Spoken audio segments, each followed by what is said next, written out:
I'm Kenton Claremont, and you're listening to the Train to Hunt podcast. Dude, there he is. He's coming in. Come in. Get ready. You guys, welcome to the show. This is the Train to Hunt podcast. I'm your host, Kenton Claremont. I am sitting down with Adriano Rosa and Tex Grebner. We are at Pennsylvania Train to Hunt Challenge in Ambridge, Pennsylvania. You guys, a couple of great guys. We just got done. What do you guys think? What I think about the event? Yeah. It was amazing. I mean, it was tough. I mean, I'm not going to lie. You think you have your game on, and you get out there on that course and realize under pressure how easy it can make mistakes. And I mean, I took my division last year. I thought I had it again this year, but I didn't. Okay, timeout. Yep. I jumped the gun. You guys have no idea who that just came from. Adriano is, give us a little background on you, man. Like, we're going to come back to what you just said, yep. But I want these guys to get a little bit background on what you've done, because when we were talking yesterday, I was like, so we started talking about those triathlons, and you came over and you're like, oh yeah, I've done a few triathlons, and so take it away, buddy. Give us a little history of of your athletic background. Right. Well, I grew up in South America, as a swimmer and playing soccer. Brazil is very strong with. They're playing the World Cup right now, so they're really big into soccer. They're all right. Yeah, they are right. But I always had a passion for the outdoors and hunting, fishing, and very early on, I was exposed to the native Indians of the Amazon, Mm-hmm. and the kids were shooting longbows, shooting fish, frog, and I think I was only 8, 9 years old, and I just picked up one of those longbows and just started practice with them, and I fell in love with the whole concept. It wasn't until I became an exchange student that came to Michigan, and everyone here was bow hunting, and I'm like, what? You guys shooting deer with the bow and arrow? I go, that's me. Yeah. I always wanted to kill a big animal than to fish. So you came to the United States. Yes, as an exchange student. And then just said, you know what? And then I went back to my parents. I want to go back to Michigan and go to college. Yep. And went to Grand Valley State as a college there, University of Michigan, and it's all history now, man. I learned to bow hunt and got my first whitetail with a recurve, and graduated to compound, and has been pretty much hunting since '85. So but it's been a passion of mine. In addition to hunting. I was looking for a way to stay fit, and I discovered that triathlon was just a perfect combination of swim, bike, running, and that would get me into shape for hunting a lot more. You hauling stuff, you dragging deer, and I'm like, what a perfect combination to do triathlon. But back in the 80s, no one really worked out or stayed fit for hunting, and for me it was a perfect combination. The tri season would run May through mid-August to mid-September at the latest, have a couple of weeks to recover there, and then hunting season started. So it was a perfect time to use that fitness for even though whitetail hunting is mostly tree stand hunting, but still there's a lot of work. There's hauling meat and salt blocks and food plots and you name it. So the fitness carries over to all that lifestyle. And for me, it was more of an easy transition until I heard about Train to Hunt. I'm like, that's the perfect combination for everything. So, but triathlon has been a very strong passion of mine for 34 seasons.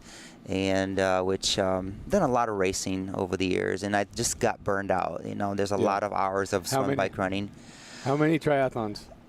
Kenton, I stopped counting 3 or 4 years ago at 450. 450 triathlons. Well, you do between 12 to 20 a year. No, I don't. I know, but for triathletes. Gosh, it's still incredible. I mean, that's incredible. That's a lot of races. And it's awesome. I just think it's incredible. And what I know you're getting there. I don't want to interrupt you anymore. Oh, sure.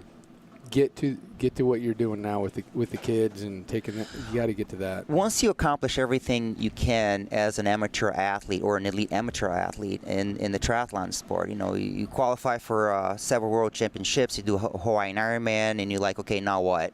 Right. You start gearing that passion, the fitness, the exposure to the sport into helping others that are less fortunate, like the special needs kids. These kids have, CP, they have Downs, they have brain injuries, and they don't have means to do a full triathlon on their own. So we are their guides. We've pretty much either pull them on a boat, little floating boat, a little inflatable boat, yeah, or do a tandem, or we push a cart behind the bike, and then you push the cart on the run or walk, jog with some of these kids. And I've been involved with that for a few years now, and it's been absolutely incredible. I mean, my heart goes out to those families, to those kids, because we're not only raising money for those kids to be active and get away from their homes and do these events, but it is just so self-gratifying. I'll take any day one of these races over going to Hawaii or doing anything. Those things are just a selfish sport. You're out there, you're on your own, you do your own thing. This is a very, all your attention's on that kid, and their emotions and their faces at the finish line is priceless. I bet to take those kids and give them an experience that they would never be able to have on their own is unbelievable. So my hat's off to you, man. I think that's one of the coolest things. Yesterday when you told me that story, I was like, man, I got to get this guy in a podcast because he's doing some amazing stuff out there. And you did some good work. You made some big leaps on the course today.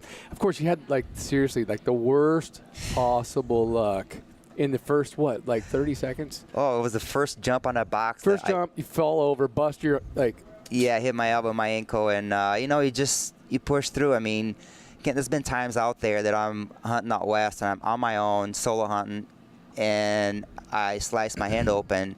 You just batch it up and go, man. You can't go home. Yeah.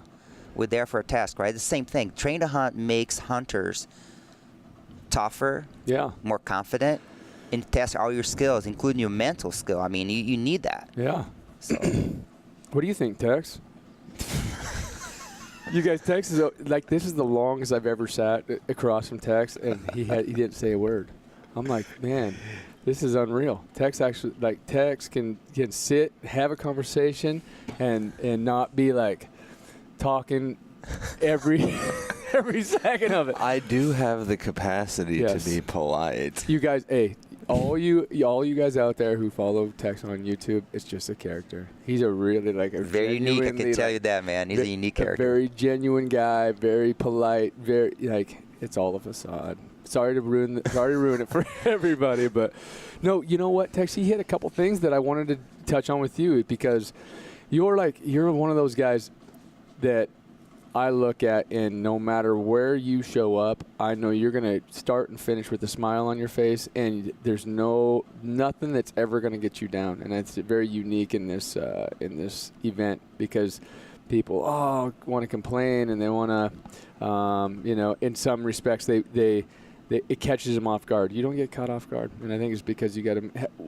a really solid mental toughness about you. What would you attribute that to? What would you attribute your mental toughness to, man?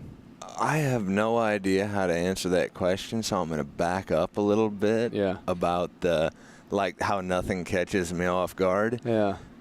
I mean, everybody that may or may not know, our first actual interaction was me cussing you out.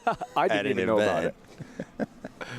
But as far as the mental toughness thing goes, my first train to hunt, I came in as a traditional, and because that's the way that I do business, and trad life isn't just a hashtag. Trad life is a commitment to the acceptance of failure. What it really is. Oh, yeah, pretty much. If you're trad life before it was trendy, then it's you better be ready to go home empty-handed and be okay with it. And so came in as a traditional, qualified here in Pennsylvania, So if I only ever make one event a year, it will be with the Train to Hunt Pennsylvania, as long as it's here. And then I went out to nationals, and I thought I was prepared. I thought it was going to be a fun time. I thought that it was, I fully expected to get smoked because I figured, well, I'm from Illinois. And then I trained, and I came out, and I totally got caught off guard by this visionary madman that's sitting across from me, because I was expecting it to be a fun time. And You didn't have fun? Come on. Oh, I had all kinds of fun after the fact. Just not the kind of fun. Not the kind of fun that I was expecting. And so I had a very unique experience of, basically, it was, if you're familiar with the meat pack event, it was when it was still the 100-pound meat pack, and, you know, everybody takes off out of the gate running, no matter what. No matter what. Because we're all prideful. Even if it's only 10 feet, we're all running. We're all running. Yes. Nobody wants to walk out of the gate. As soon as you get out past where people can see you, then it slows down. Yeah. But I was unprepared for the altitude, and I'm 400 yards into the race when I tip over into the scrub oaks with 100 pounds on my back, just dizzy, blacked out. And I tried to grab a tree, and I scraped up my arm real bad. And now I've got a decision to make. I'm 400 yards in to this race where I'm the only traditional guy to show up to this national that year. I'm bleeding. I already feel miserable from the altitude because I live at about 600 feet. Mm-hmm. I've got a decision to make. Did I come here to quit? You know, and it's like, I would rather die than have to say I quit. Now, that's a heck of a thing to say, and some people think that that's an exaggeration, but while I'm at it, don't think for a second I won't cripple myself for pride. Well, hey, you're in good, honestly, like, you may or may not know this, but one of the biggest fears of elite athletes, if you told them, are you more afraid of dying or being publicly humiliated? They'll say publicly humiliated every single time. So it's not that big of a surprise that I got, you know, that you would say, look, I'll die before I'm basically get embarrassed. Because if I come off this mountain, everybody's going to look at me and be like, oh, yeah, of course he didn't make it. He's from, you know. Yeah, you're the guy that quit. Of course he didn't make it. And you were like, I'll die before that happens. Yeah, so, I came out here fully expecting that I would seppuku before I would lose face. Yeah. Samurai kind of stuff. Right. And so I had a decision to make. Am I going to cowboy up or am I going to lay there and bleed? And so I got my pack. I got blown out of my pack, and then I got back up onto my trail, and I got, with pure animal rage, I managed to get back to my feet with 100 pounds on my back. And, you know, as embarrassing as it was at the time to be like, yeah, I fell over. Yeah. Now it's such a really cool story of the suck. Now, keep in mind, I'm already bleeding. I already feel terrible. And I'm 400 yards in to a 4-mile race. Right. Across the mesa from hell. You're on lap 1 of 2. Lap 1 of 2. And the second lap is there to give you the chance to say, I quit. Yes. And as far as the mental toughness thing, I kind of went around Robin Hood's barn there, #TradLife. But as far as the mental toughness thing goes, when I started my fitness journey, because I have spent a large portion of my young adult and adult life battling obesity and an addiction to food and several emotional issues, and the mantra that was instilled in me was, you will not quit. It doesn't matter how long it takes you to get there. You get there. Mm-hmm. And I find that you build mental toughness through physical suffering, because anybody that's listening to this that's ever done a ruck march on a road understands that, oh yeah, running is sexy. I'm not taking a shot at what you do, but like, running is sexy. But when you put weight on your back and you have to walk, and I have to go distance, because I don't have the altitude. So let's say you put 50 or 75 pounds in a pack and you walk. Your traps are going to start hurting. If it's a soft pack, your hands are going to start going numb. Mm-hmm. If it's, enough weight, you're just, even if it's a good pack, your hips are going to start hurting. You're going to have all these things that are uncomfortable, and nobody's making you be out here. Nobody's making you do this. Training alone is really hard, and you only get mental toughness through physical suffering. I hate to, be all whitetail about it, but even when I was obese, I would pack in a 50-pound old school steel climbing deer stand. I was a 350-pound chain smoker, but if I thought that there was a buck on top of that ridge that might walk past, I'd find a way to get that deer stand up there. Mm-hmm.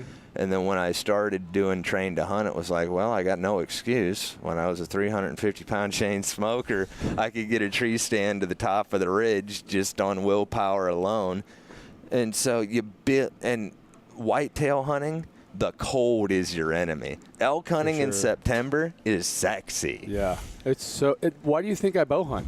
Yeah, it's because I can avoid being like in below freezing weather, sitting still. By the way, that's something that I need to just basically lay on the table right now. There is a lot to be said about somebody who can get in that tree stand day after day after, and mind you, some of those guys aren't getting out of that tree stand all day. I've done all day long sits, many of them during the rut. Yeah, all day long.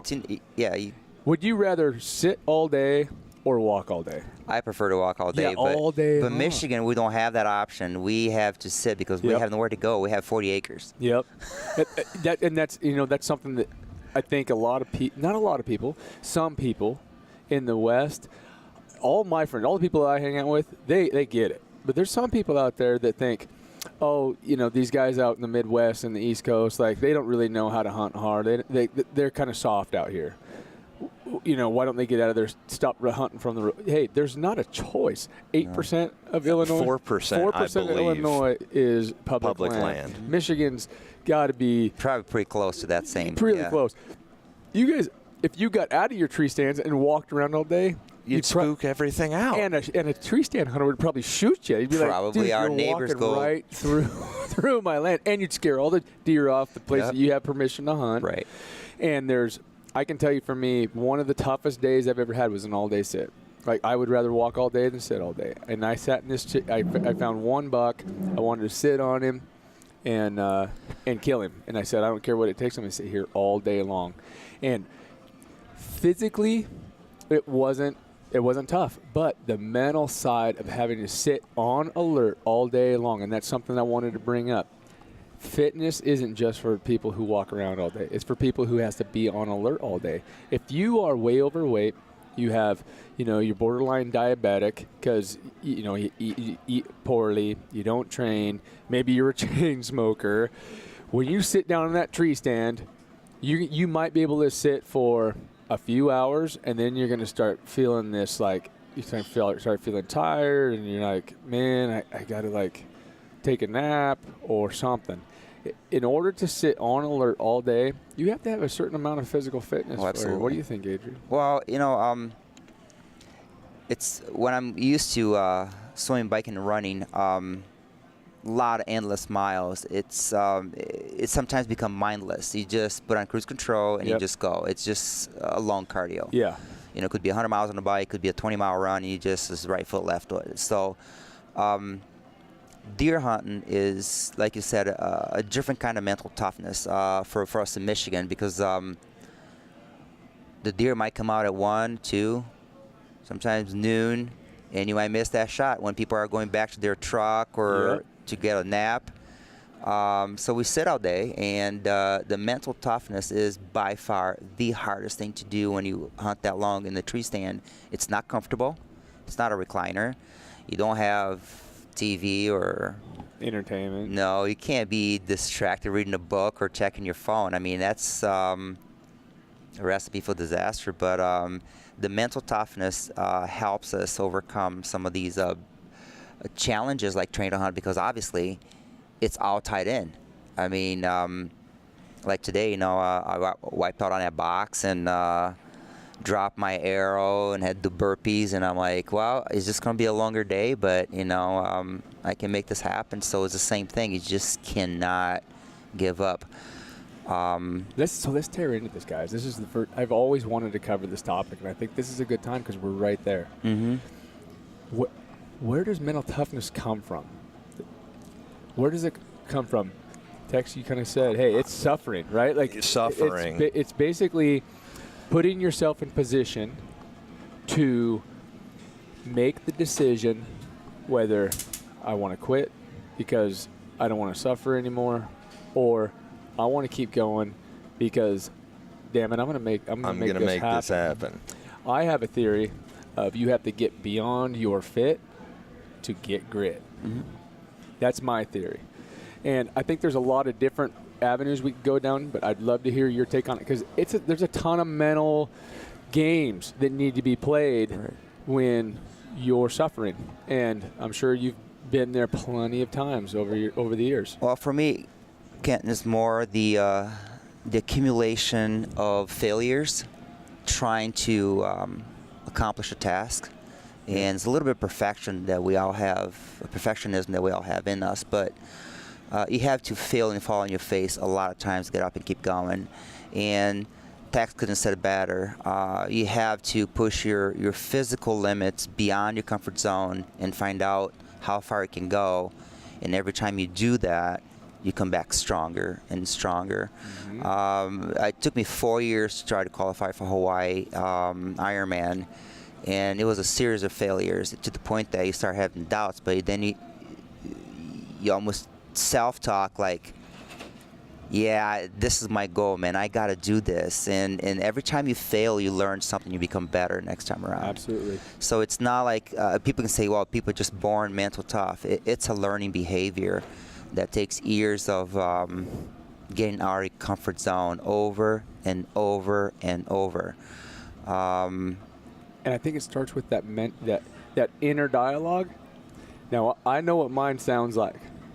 I would love to hear your guys' take on, like, what does your inner dialogue sound like when things get tough, when things are tough, and you decide at some point during the Train to Hunt Challenge today, during any Ironman, what does your inner dialogue tell? What do you tell yourself when it gets tough? Well, for me, Kenton, is I've been on the podium many times in my triathlon career. Yep. Including overall finishes, and it's all great.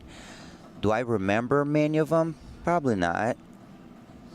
But when I remember finishing the race with the special kid and all the difficulties they got to go through, I have a full physical able body. Yep. I'm 54 years old.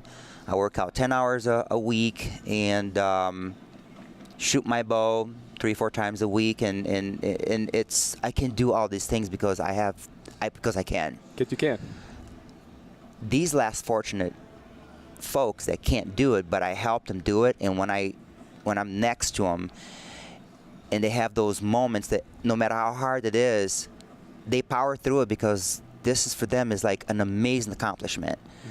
When I think back to watching one of these kids finish a race, they're out there for 2-3 hours, and then I think to myself, I got it really easy.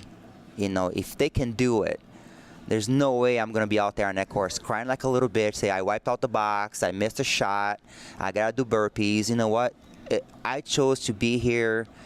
This is fun. This is exciting. I'm with great people doing a thing I love to do. And those kids, they don't have the ability to do that on their own like we do. Yeah. So we take that for granted. I mean, to me, is what gives me the ability to, oh gosh, if that kid with, you know, blind in one eye, paralyzed on one side of his body can do this, I mean, what's my excuse? Why am I complaining about it? Right. You know? So those, that's just an inspiration. You're like, look, I'm able to do it. Right. What am I complaining about? Tex, what's up, buddy? I want to hear. Now, you guys might need to earmuff your kids, but yeah.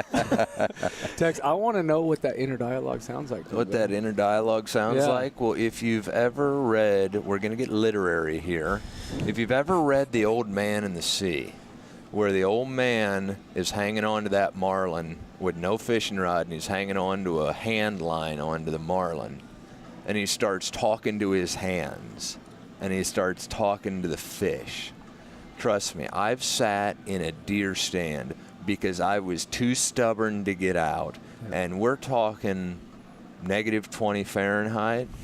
I've sat there, and my hot hands fizzled out, and I am too stubborn and just too mean that you start talking to the wind. One time I said, blow your fucking heart out, old man winter. I'm Tex fucking Grebner, and I will be here until the last dog is hung.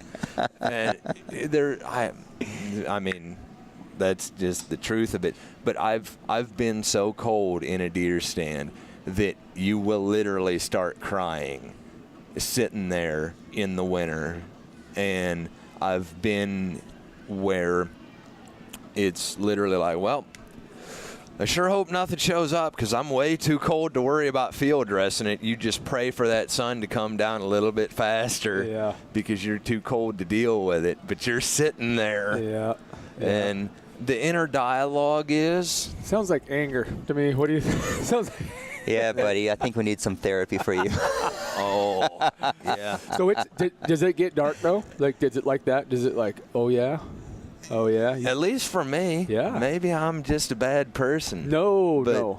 I mean, it's definitely, I need to form a coherent thought, but it's very much a, well, here I am. Yep. All that I have to do is get there. Because I was a high school athlete, I'll never claim that I was very good. Part of my obesity came from the fact that there were two of us in the 215 bracket. And so I had to wrestle up to heavyweight in folk style. And so, I was constantly, gaining weight, and then you stop burning 10,000 calories a day at the end of high school, and the freshman 15 turns into the freshman 45 kind of thing. But my coach used to always tell me, all you've got to do is survive for 6 minutes. Because if you're not particularly athletically talented, and at the time, the wrestling cutoff for heavyweight was 275. Yep. It went 215 and 275, and it was just like if you're like 220, and you wrestle some big guys, and to help the team, all the coach expected of me was do not quit, stay off your back at all costs. And I'll never claim that I was a super good high school athlete, but so there was that, and just the inner dialogue is just get there, you're goal oriented, it sounds like I guess so. Someone says, hey, this is the goal, and you're like, okay, I can do that. I don't care. I will get there. And I will get that done for you. I will sacrifice for the team. I'll do whatever it takes. I'm not ever at any point going to take a selfish road and say, oh, the heck with everybody else. I'm gonna lay on my back, or I'm gonna stop, or I'm gonna quit, or whatever it takes. Because it's terrifying. Yeah. If you're 220 and wrestling in the heavyweight bracket and you're not particularly athletically talented, it's terrifying. It sure can be. I got my collarbone broken in freestyle wrestling one time in my senior year, I think, which is the Olympic style. But it's definitely, for me, you've heard me say it this weekend a lot. I might not get there fast, but I will always get there. And there's a lot to be said about that, because I think that when people, in particularly with what we got going on here with the challenge, you don't have to be fast. You don't just come out here and get it done. I don't know how many people were just. I imagine everybody was just proud of themselves for finishing and not giving in. I think that it's important to do things that push you beyond what you maybe think you can do, so that you can improve your confidence level, like Adriano talked about. And the other thing that I think it gives you a chance to do is to deal with that selfish inner demon, that demon that wants to make an excuse to quit. And I think we all have them. We all have that voice that tells us, you know what, you don't have nothing to prove. You're the only traditional guy at nationals. What are you doing? You got nothing to prove here. Like, you have this person in your head. I call him the dark side. He just wants you to quit. He wants you to quit. Oh man, it's okay. We've all been there. Like, it's okay. You know what? No one's gonna blame you. I mean, you got a cracked rib. You got a punctured lung. You're hurt. You tripped on the box. You missed a shot. Whatever it might be, there's always that voice telling you it's gonna be okay if you quit, and you have a decision to make. You can either fight that person, which some people do. And it sounds like, from what I understand, I heard you say, it sounds like you're like the guy that puts the gloves on and says, oh yeah, I'm going to fight back. And I think it's important to fight back. But you get to a point, and Adriano, 500 triathlons, I bet that you're going to be in this division where you almost become friends with that person. And you take him by the hand and you say, no, it's going to be okay. Come on. We're going to keep going. Yep. You stop fighting the demon and you start bringing him along with you. The person that little voice that's scared and wants to quit, and oh man, it's okay, like you're hurt, or like, oh man, you get scared of getting injured, or something bad's going to happen if I keep going. You have to become friends with that voice and say, it's going to be okay. We're going to be okay. Because it's always going to happen. There's always going to be a time in every race and every really dark point, and especially if you start diving way deep in that pain cave, that you're going to have an opportunity to quit.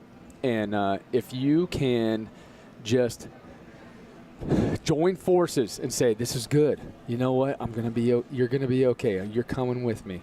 And that's my whole take on mental toughness. I think that it's kind of in phase. You learn it in phases. The first time you cross the line, it can be scary. You think you're going to get hurt or whatever, and you kind of back off, and then you have failure, and you go, man, 5 minutes ago, I was scared. I thought I was going to die. I thought something really bad was going to happen. And now I'm warm and comfortable, and I have a full belly, and I got high.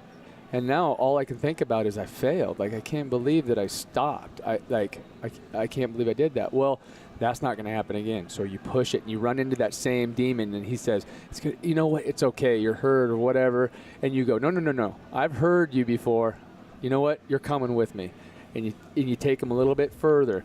And at some point, you know that voice is going to come up, but you help them up, and you say, let's go. We're going to finish this race, and this is kind of my last ditch go-to when you're so far beyond in the pain cave that both the good and the bad are saying, okay, you know what? Maybe we got to call it.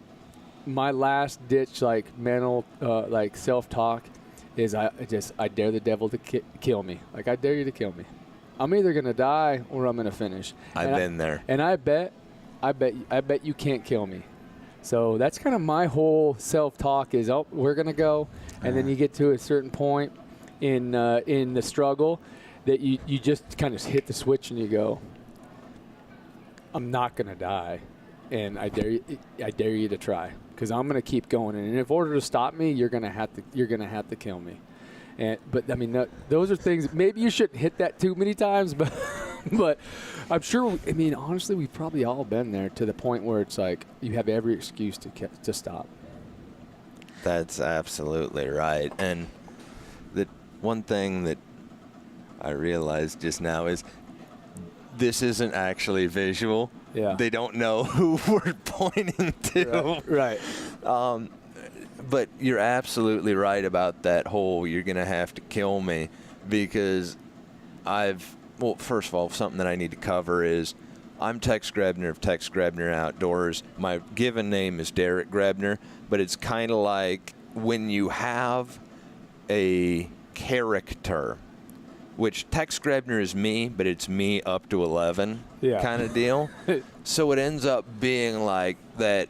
The recent, well, it's not recent, but the Billy Bob Thornton portrayal in the Alamo movie from several years ago, where he says, where Billy Bob Thornton as Davy Crockett says, I wish that Davy Crockett feller was here. It's kind of like that, where I am who Tex Grebner could do this. Yeah. You know. That guy. Your alter ego. That alter ego. So who are we talking to right now? We are Legion. But no, I mean, you've got me, but Tex Grebner is part of me. It's just me up to 11 kind of thing, where it's me. But the thing is, like, Tex Grebner isn't a separate personality of mine. Yeah. It's just that it's that folktale type deal of when I put on that stupid hat, I become the person that I wish that I was, like putting on the mask of Zorro. Okay. You know. Okay. I hate to say that it's a security blanket, but it kind of is, where that thing is, that hat, I should say, is like, I put on that hat and I become the person that I wish that I was. Not to say that I'm not happy with me. Sure.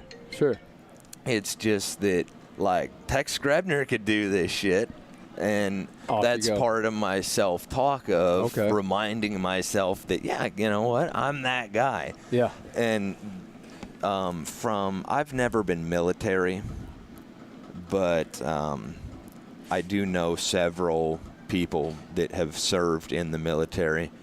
And one thing that I was always told at the beginning of my fitness journey was a willingness to train hard enough to where you would say, I would rather die than quit, is the kind of thing, if you can push that hard in your training without giving up on it, that if your life is actually threatened, you will survive. It seems like. Yeah, if you're willing to sacrifice that much, you're going to be willing to do a lot more. Jump in here, Adriano. Well, I think you hit it right, right on a bullseye there, man. It's just, I think we all have different parts of us, and you just bring it out when it's game on. I mean, I'm very soft with my fiance, and very loving, very caring. She's a wonderful woman. Yeah. And I had to be tough with some of the people I coach. Yeah. I had to wear the coaching hat where, you want your athletes to succeed. And so it's a different, that's why I can't coach my fiance, because it doesn't work. I cannot talk to her at that level. That's disaster. It just doesn't work. Yeah. And I'll be supportive, but so you have to be able to switch back and forth these different personalities. You have a professional meeting, you have you train with a bunch of goofy friends. You can just let your guard down and be like the deer camp kind of fun. That just everything goes. So, but it's absolutely true. But it's very tough to maintain. Going back to what Dax was saying, to maintain that person that you wish you were all the time. It's exhausting. It can be, for sure. And here's another example. I worked for many years, over 25 years in the corporate world as a sports mechanics footwear designer, and making primarily foot orthotics and designing shoes for various footwear companies. And you have to be a different person than you are doing train to hunt or a triathlon or a marathon or whatever your thing is, even weightlifting. It's a different mindset. So I think some people take too much of their personalities onto that personality, that where they gotta be like, I'm just a weightlifter, I'm just a hunter, I'm just a fitness person. I cannot just go out there and show up for that event because I'm going to show my weaknesses. I'm going to be exposed. Right. While out here at Train to Hunt, we're all exposed to who we really are. I mean, you really want to find out what people are made about? Bring them here. Yep. Have them run through the course.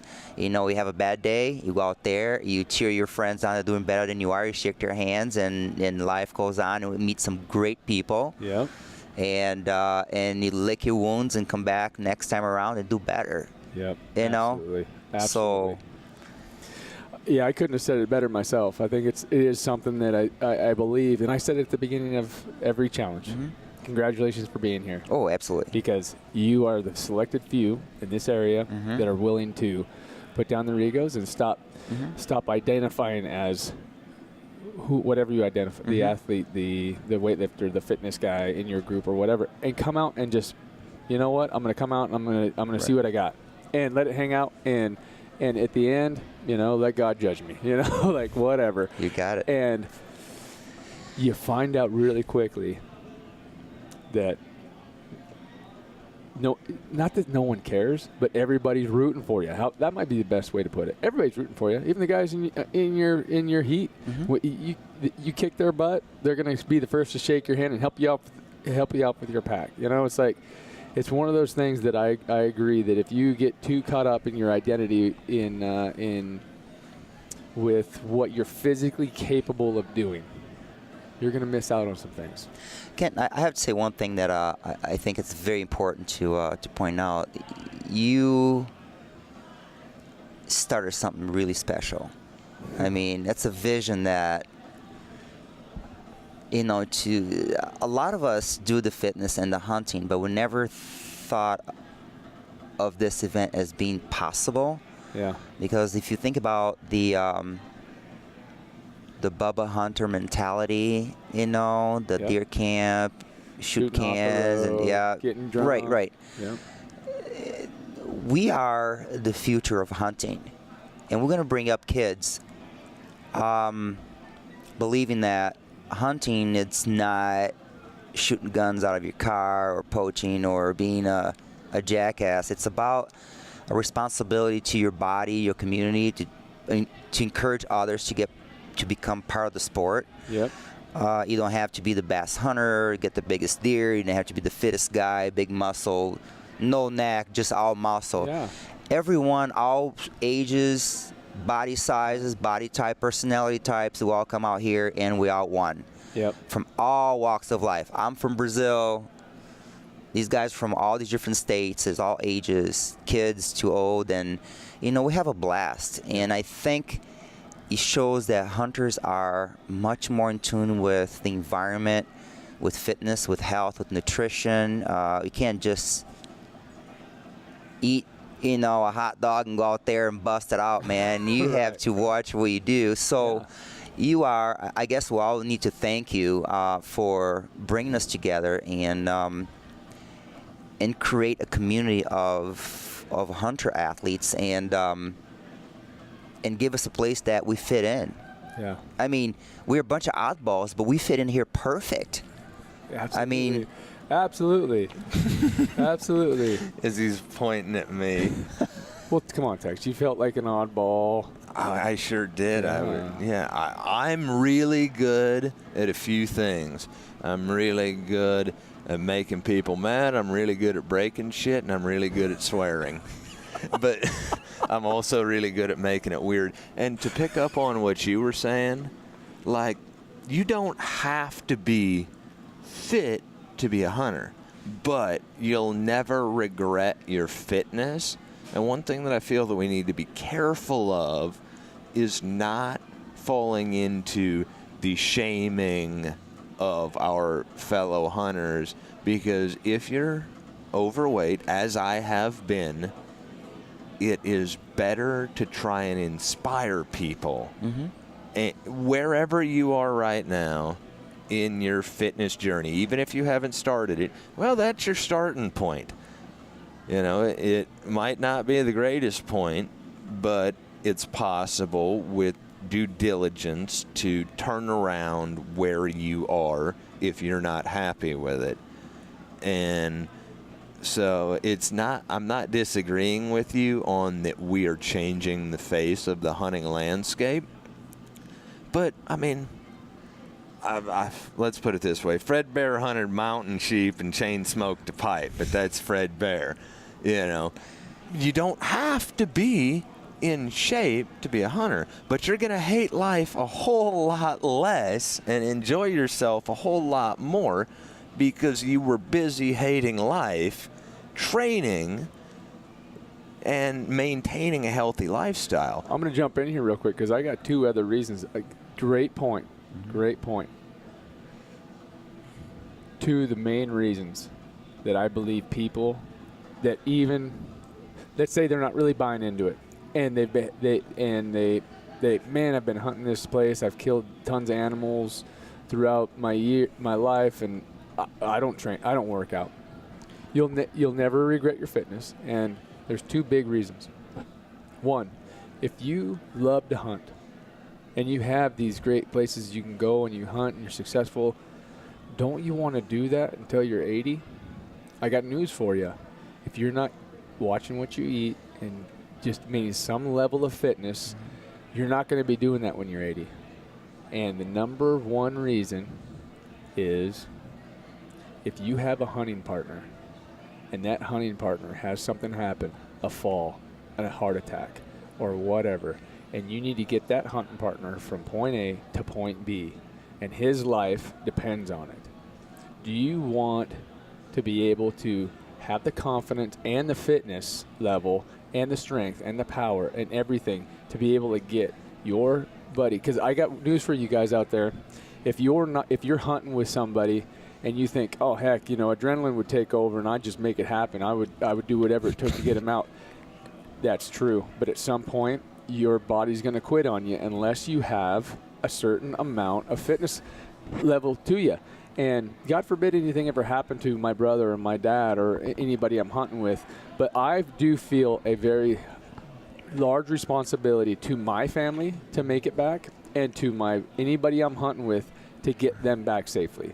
And if we go out there, we don't see any animals, we have a good time, we do some camping, we're just miles from the truck or whatever, and something happens, I'm gonna be able to get that person from point A to point B and not have to live with the fact that, hey, you know what, I just physically could not get them out.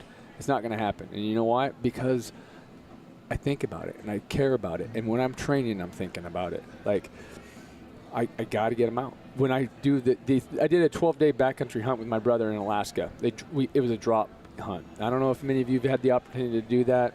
My brother's an Alaska resident. So I was able to get a sheep tag. We went up there. We got dropped in the middle of the Brooks Mountain Range, 12 days of gear, and they said, we'll see you in 12 days. Now, just imagine, some of you guys are thinking that's the greatest opportunity, and you're right. And if you ever get a chance, do it for sure. But in that scenario, when I was training for that trip, I trained extra hard and extra heavy because I knew that if anything was to happen, it was my responsibility to get my brother home. I felt responsible for him. He felt responsible for me, and I knew that he had done his work and done what it took. That if anything happened, I knew that I could count on him, and if anything happened to him, he knew he could count on me. So if you can't do it for yourself, do it for your family, do it for your hunting partner, do it for your hunting partner's family, and do it so that you can do it till you're 80, right? I mean, that's bottom line. If you love to hunt, let's hunt forever. Let's just hunt till the day. Let's die in the mountains, and let's not die at 50 because we're overweight or smoking or too proudful or too too prideful to buy into. Oh, fitness is a part of hunting. It is, you guys. It's part of life, and hunting is part of life. I think it's really important to point out too that it's not like I'm not criticizing the out of shape hunter or the overweight hunter. No. It's not the case at all, because I'm part Italian, Brazilian, Portuguese, and we eat a lot of carbs. So I have overweight people in my family. A lot of carbs. There's a lot of overweight people in my family. All right. And as a trainer, as you know, we don't get the super fit, hardcore athletes every day. That's like 10% of my population. Yeah. The people I'm getting are, I'm overweight, I'm over 40. My doctor told me that I need to lose some pounds, need to get fit, encourage me.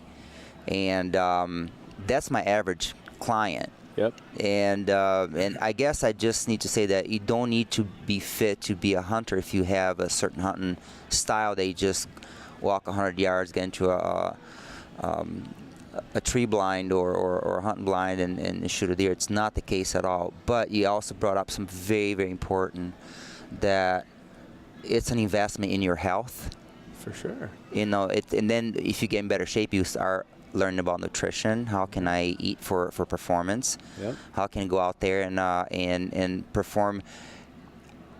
I have friends that are guides and have told me that these people spend 20 grand on a hunt and they quit on the second day because they can't not hang with the hunt, and they're hurting too bad, and then the hunt's over. Yeah. I mean, so sure, we do not need to be jumping over boxes, carrying sandbags to be a great hunter, because I know a tremendous amount of hunters, including my grandparents, which never worked out. Their knowledge is priceless about wildlife, about signs, about where the animal's going to be. I just think I can endure more stress during a hunting situation when I solo hunt out in Nebraska and it's 15 below. Sure. I have quit at times. I couldn't do it anymore, but I'm right back there the same next day. Sure. I'm like, I'm going to put more layers, more, That's more pocket warmers, and I'm going to be out there. But it brings up the point that it doesn't mean we're a unique group of people trying to put down other people that are not as fit, because I'm 54 and I'd love to have 30 years more of hunting, outdoor fitness, and be an example to these folks that are curious about it. Yeah. They're interested, but they don't know how to get into it. So I'm going to say, hey, man, it's the first step. That's right. I had something to add to your whole self-reliance and safety thing. Not to get all political, but if you are a prepper or some kind of, quote, I'm using air quotes here, lunatic fringe survivalist type, no offense, I'm saying this with air quotes and such. But that takes the offensive right out of it. I know what you're saying. Using the colloquial terms for the stuff. But if you're into a radical self-reliance and you own a bug-out bag, it would be advantageous for you to put a pack on and walk with what you would need to live for 5 days till you could get to somewhere better. It is sexy in the survivalism and prepping community and the Second Amendment community. It is sexy to stockpile beans, bullets, and Band-Aids. it is not sexy to actually make sure that you're eating properly. It is not sexy to make sure that you are actually in combat acceptable shape for a civilian. That's not sexy. That's just every day. And trust me, I've been a marshmallow in a gun belt for a large portion of my life, and I never understood it. It was something that just flew under my radar. And like, yeah, it's sexy to stockpile beans, bullets, and Band-Aids. But if you have this thing in your head of if something bad happened, be it a disaster or something else, and you don't have the physical fitness that you have added into your preparation to actually carry that stuff, carry your go bag, it's definitely a problem that doesn't really get addressed, because it is sexy. It's sexy to buy gear. It's not sexy to train. I mean, let's face it, it's not fun. We're not doing it because we like it. We're doing it because it's what we need to do to achieve what we want to achieve for ourselves. And I think it's a good point. It's a mixture of what you guys said. Mm-hmm. And it's guys are willing to spend, a ton of money to go on these guided hunts or, these expensive hunts. Let's just say, elk hunts or sheep hunts or whatever. They spend a lot of money, and they have the means to get to buy the guided hunt, buy the top of the line gear. But man, as you guys well know, Mother Nature doesn't care about any of that. No. She doesn't care about any of that. She doesn't care how old you are, what sex you are, what gear you're wearing. None of that. A mountain's a mountain, and the weather's the weather. And the best gear in the world and all the money in the world and all the prestige that you carry back at your job or in society, I guess, that Mother Nature doesn't care. She's going to try and kill you. And in my opinion, if you do not physically prepare for that, Mother Nature's going to try and kill me. And I need to be prepared for that. If you don't prepare for that, you're going to be disappointed. Even if she's probably not going to kill you. The guy's not going to let her kill you. But you're going to be disappointed because you're going to get out there. You're going to say, I got all the right gear. I got all the right preparations. I got the best guide. That guide cannot carry you. You still have to get to where the animals are. And you can go there and you have a great guide. He can get you there. You can kill your animal. And when you get home, you'll have some great stories and you'll have a great, memory of that hunt. But then there's always going to be that in the back of your head of just like, man, that was so hard. I was hurting so bad.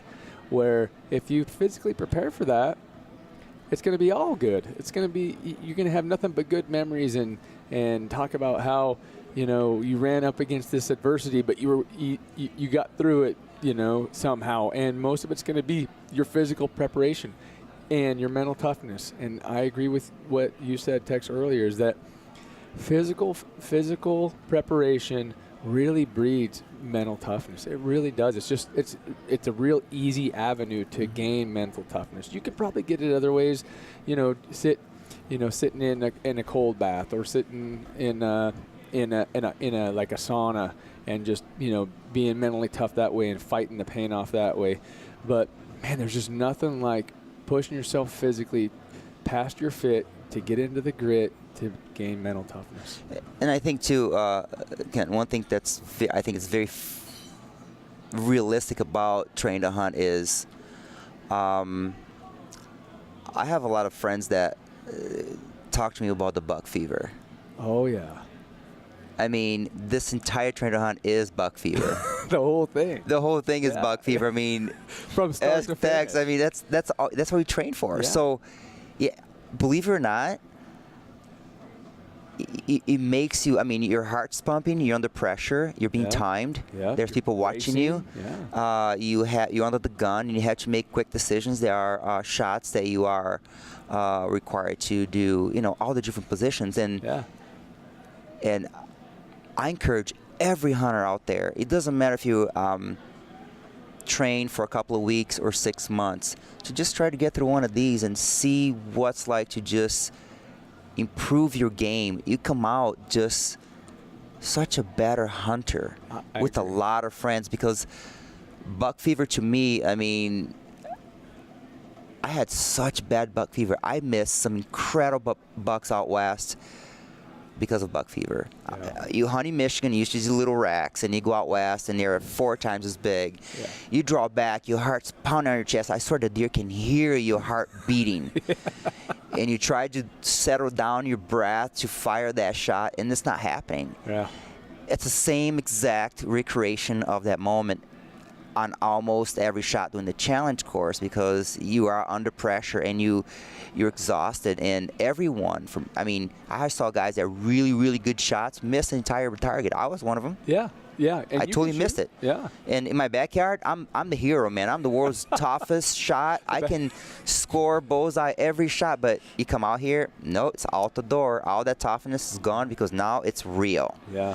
And that pressure, man, I really believe that, if anything, if they're not a huge fan of fitness, get out here and practice your nervous feeling. That was a big part of the creation of this event, was to create an environment, and it's really let's just call it what it is. It's almost impossible to create exactly that adrenaline dump that happens, right? You're fighting a little different things when you're talking about adrenaline, but the closest thing you can get, and we're talking like sheets of paper close, is what we're doing out here, and that is, you're breathing through your eyeballs because you're racing. You have to teach yourself how to calm down. Everybody's staring at you. You know that there's something big on the line here. If I miss this, I got 20 burpees. If I shoot it poorly, I got a whole minute added to my time. I want to hit that 10 ring. And everybody's clapping, and somebody's running up behind you. You're shooting right next to the guy that you're racing, and everything in your head is screaming, shoot, shoot, shoot, just shoot, just shoot. And you have to just calm that voice and let it happen. And you got to do that 6 times. Yeah, I know. 6 times. So I'm glad you said that, because it's one of the there's a couple things that when I designed the Train to Hunt, it was one, I want everything to be transferable to the field. Okay. A number, like even like the ground to shoulder, okay? Ground to shoulder over the box. So picking that sandbag up off the ground and getting it to your shoulder simulates taking your pack off the ground and putting it on your back. Right. Okay. Over the box is kind of self-explanatory. You know, walking up the hill, down the hill. The get up is if. I'll finish that for you. If you fall in a creek with a pack on, or a you want to be able to save your ass and get out of the water. That's right. That's right. And then burpees is okay. You got me on the burpees, but burpees is really good. I've got an answer for that. For moving your body well. Don't miss the target. No, I've got an answer for burpees. Okay? Yep. Because I've put thought into this. Let's say that you are a Paleolithic hunter-gatherer, right? You're going to be crawling to your game. Oh, sure. You're now going to have to literally spring off the ground in order to use a muscle-powered missile in a spear or an atlatl or shoot. So you're going to start flat. You're going to have to get to your feet really fast. Yeah, there's that scenario. And if nothing else, it teaches you to move your body through space well. It's the biggest movement you can do without weight. And so, and then we have the shooting under pressure thing. And, you know, it's really come a long ways in the last 8 years. But I feel like everybody walks away from this event with something to think about. Man, I need to do this more. Or, man, I'm really good at this, but I need to do, I may need to walk, you know, use a little bit heavier packs. Or, man, I really need to work on those get-ups. Those get-ups really killed me. Or, man, I didn't realize that I didn't move that well in a pack. Or I don't shoot well under pressure or something. And it transfers right to the field. And that's why we do our nationals. You know, we do all these events in the summer, and then we do our nationals in July, and then you have a month and a half, and then it's hunting season. So you have a month and a half to you know, figure out what your weaknesses are, get them better, you know, keep your strengths up to par, and get out there and get after it. So it's fun. We can only say it so many times, but the people that are listening to this, I guarantee the people that are listening to this have done one, or they're going to do one. And if you're somebody out there, maybe this is the first podcast you're listening to here, we've said it. I dare you. How about that? I dare you to come out and just volunteer for one, and just watch. You don't even do it. Just say, you know what? I'm going to go to this one, and I'm just going to volunteer, and I'm going to watch.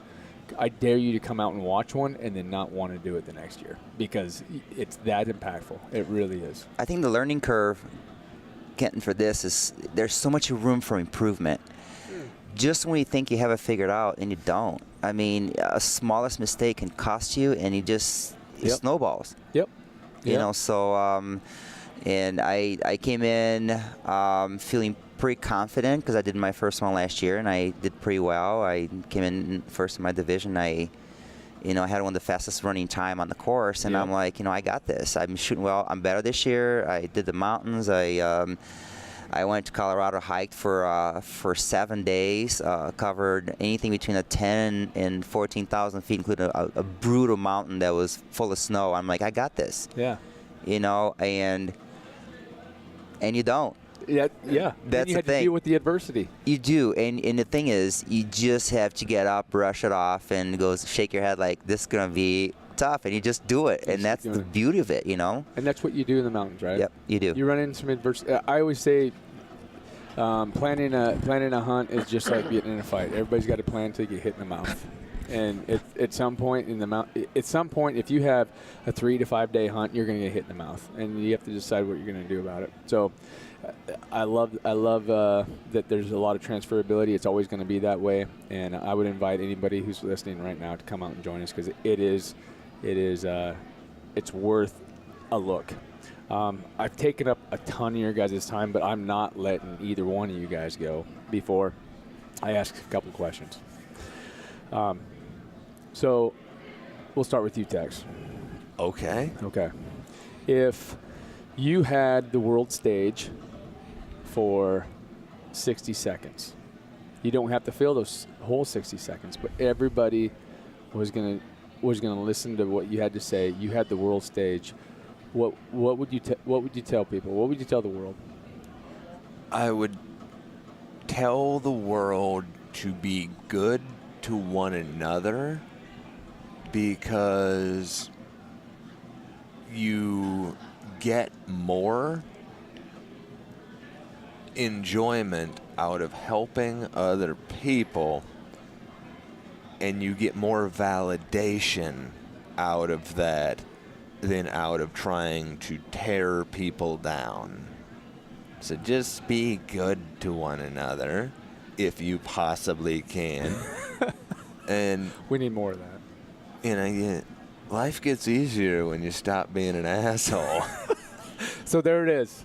You guys, that's I had to come up with something good on the spot that wasn't going to make me sound like a total jackass. That's not that I don't mean what I said, but it's kind of an on-the-spot question of if I've only got this to say. It is. Okay, Adriano.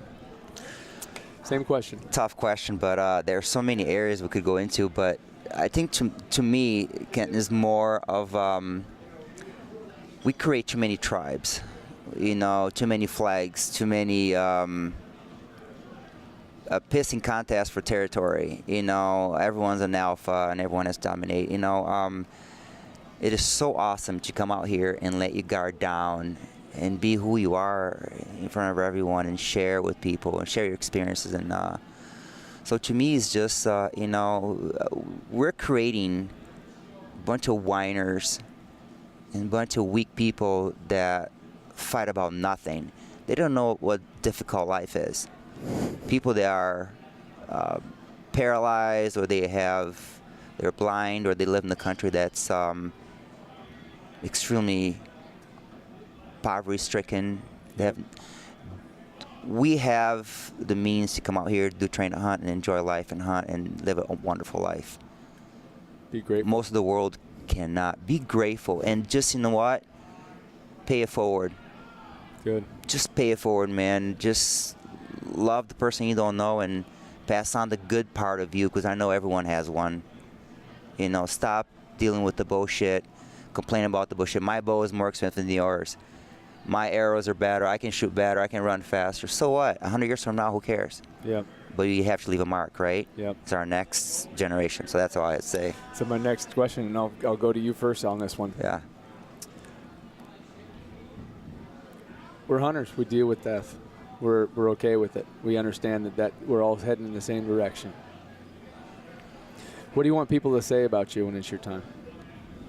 What do you want people to say about Adriano Rosa when it's all said and done?